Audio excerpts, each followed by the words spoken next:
Hello everyone, welcome back to my YouTube channel Pratima Shukla official. आज की इस वीडियो में हम लोग डिस्कस करने वाले हैं तत्वों का आवर्त वर्गीकरण। हमेशा इस चैप्टर से बहुत सारे एग्जाम में क्वेश्चंस पूछे गए हैं, चाहे आप क्लास 10th की बात करें या इसके अलावा आप इंटर में जाएंगे तो भी ये चैप्टर आपको बहुत ही यूजफुल होने वाला है। और जो बच्चे कंपटीशन की तैयारी करना चाहते हैं वो भी इस वीडियो को जरूर देखें, क्योंकि इस चैप्टर से भी केमिस्ट्री में बहुत सारे क्वेश्चंस ऑलवेज पूछे गए हैं, है ना। तो हम लोग एक एक टॉपिक को डिस्कस करने वाले हैं, तो बने रहिए मेरे साथ। अगर मेरा वीडियो पसंद आए तो उसको लाइक जरूर करिएगा, शेयर करिएगा अपने फ्रेंडों के साथ, और चैनल को सब्सक्राइब भी करिएगा ताकि आने वाली हर अपडेट आप तक सबसे पहले पहुंच सके। तो चलिए सबसे पहले स्टार्ट करते हैं। हम लोग देखते हैं कि इस चैप्टर में हम लोग क्या क्या पढ़ने वाले हैं, इम्पोर्टेंट टॉपिक्स क्या होने वाले हैं इस चैप्टर के। तो है इसमें पहला है आपका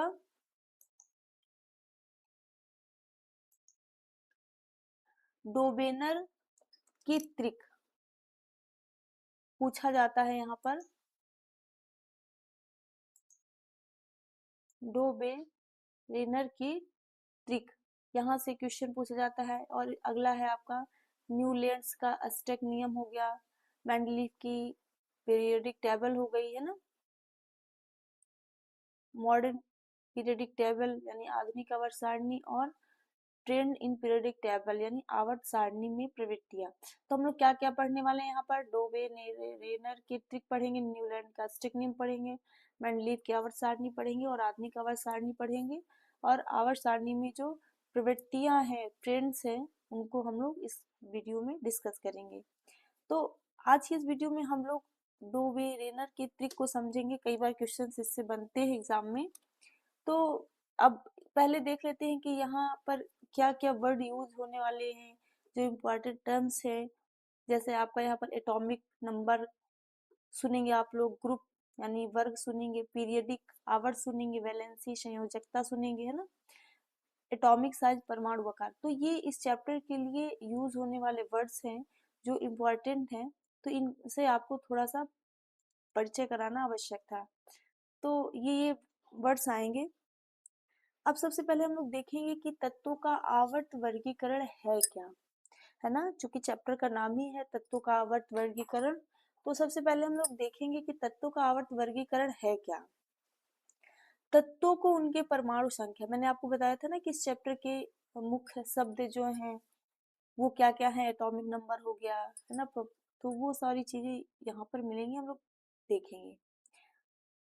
तत्वों का आवर्त वर्गीकरण क्या है, तत्वों को उनके परमाणु संख्या और समान गुणों के आधार पर एक व्यवस्थित पीरियड यानी तालिका में रखना क्या कहलाता है, तत्वों का आवर्त वर्गीकरण कहलाता है। यानी जो भी एटॉमिक नंबर्स हैं उनके गुण और तत्वों को यानी परमाणु संख्या और समान गुण,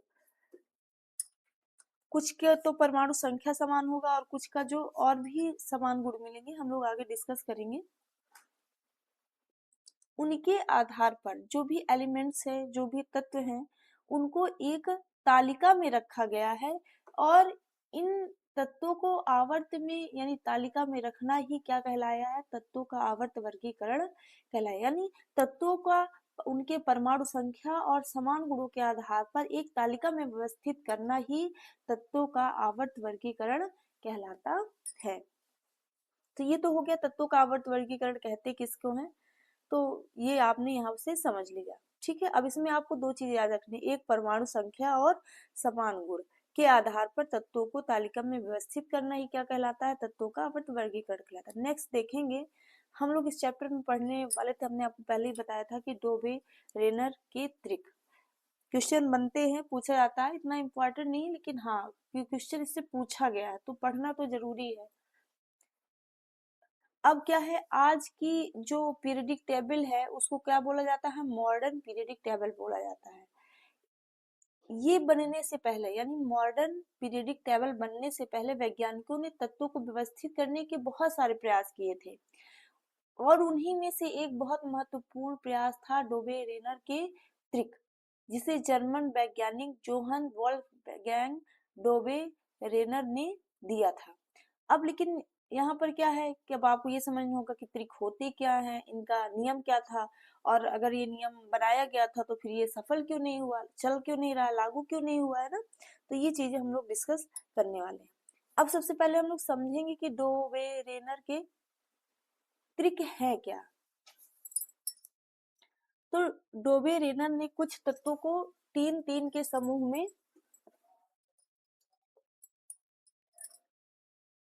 रखा।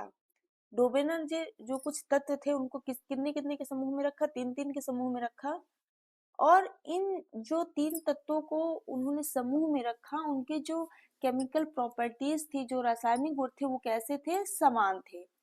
लेकिन इसमें इम्पोर्टेंट बात क्या थी कि जो बीच वाले तत्व का परमाणु द्रव्यमान था वो पहले और तीसरे परमाणु द्रव्यमान के औसत के लगभग बराबर होता है। यानी जो बीच का एलिमेंट्स होता था, जो बीच का तत्व होता था, वो पहले वाले से और लास्ट वाले के लगभग बराबर होता था। अब एग्जाम्पल देखेंगे, लिथियम त्रिक। लिथियम, सोडियम और पोटेशियम को एक आवर्त में रखा गया। अब देखिए यहाँ पर जो सोडियम का परमाणु द्रव्यमान है, यही बताया गया था कि जो बीच वाले एलिमेंट्स का, बीच वाले तत्व का जो द्रव्यमान होता है वो लगभग पहले वाले और लास्ट वाले के औसत के बराबर होता है। तो यही पर जो सोडियम का परमाणु द्रव्यमान है वो लिथियम और पोटेशियम के औसत के बराबर होता है। इसी प्रकार से कैल्शियम का त्रिक है। जो स्ट्रोसियम है इसका कैल्शियम और बेरियम के बराबर द्रव्यमान होता है। ठीक है, कहने का मतलब है कि जो बीच वाला तत्व है, जो बीच वाला एलिमेंट्स है, त्रिक में ये बताया गया है कि ये जो बीच वाला एलिमेंट्स है उसका जो द्रव्यमान है वो पहले वाले और तीसरे वाले के बराबर होता है। चाहे पहले वाले से कंपेयर कर लीजिए, चाहे लास्ट वाले से कंपेयर कर, तो इसका जो द्रव्यमान है वो इन दोनों के मतलब पहले वाले के भी बराबर समान होगा, औसत समान होता है, और लास्ट वाले की भी औसत समान होता है। यही आपको एग्जाम में लिखना है। क्लोरीन का त्रिक, ऐसे जो ब्रोमीन का द्रव्यमान है वो क्लोरीन और आयोडीन, आयोडीन के भी लगभग औसत के बराबर है और क्लोरीन के।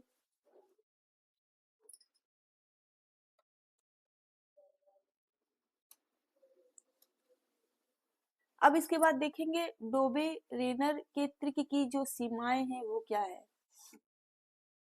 सभी तत्वों को त्रिक में नहीं रखा जा सकता, यह केवल कुछ ही एलिमेंट्स के लिए सही था। अब सीमाएं क्या थी भाई, इसीलिए तो नहीं चला ना, क्योंकि इसको इन सभी तत्वों को त्रिक में नहीं रखा जा सकता, केवल कुछ ही एलिमेंट्स के लिए यह नियम लागू होता था। अब यहाँ से बोर्ड एग्जाम में क्या प्रश्न पूछे जाते हैं वो देखना है हमें। अब यहाँ पर क्या पूछता है, डोबेरेनर के त्रिक क्या है, इसका एक उदाहरण दीजिए और इसकी सीमाएं क्या है। तो तीनों चीजों को हम लोग डिस्कस कर चुके हैं। देखिए ये एग्जाम्पल भी है और त्रिक क्या है, इसमें आपको बताना है कि तीन तीन इन्होंने तत्वों को तीन तीन के समूह में रखा, इनके रासायनिक गुण समान होते हैं। जो पहले बीच वाले तत्व का परमाणु द्रव्यमान होता है वो पहले और तीसरे तत्व के परमाणु द्रव्यमान के औसत के लगभग बराबर होता था। अब एग्जाम्पल में ये लिख दीजिएगा आप, लिथियम का त्रिक हो गया, कैल्शियम का त्रिक हो गया, क्लोरीन का त्रिक हो गया। अब ये डोबेरेनर की त्रिक की सीमाएं होती हैं, सभी तत्वों को त्रिक में नहीं रखा जा सकता, या केवल कुछ ही तत्वों के लिए रूल था, यानी ये कुछ ही तत्वों पर लागू होता था। तो यहाँ से ये तीनों क्वेश्चन जो एग्जाम में पूछे जाते हैं वो हमने डिस्कस कर लिए हैं। तो वीडियो को लाइक, शेयर और कमेंट जरूर करें। कमेंट में लिखिए कि केमिस्ट्री इजी है, और अगर कोई कंफ्यूजन हो तो प्लीज कमेंट में मुझे जरूर बताएं, मैं उसका रिप्लाई जरूर करूंगी आपको। Thanks for watching this video.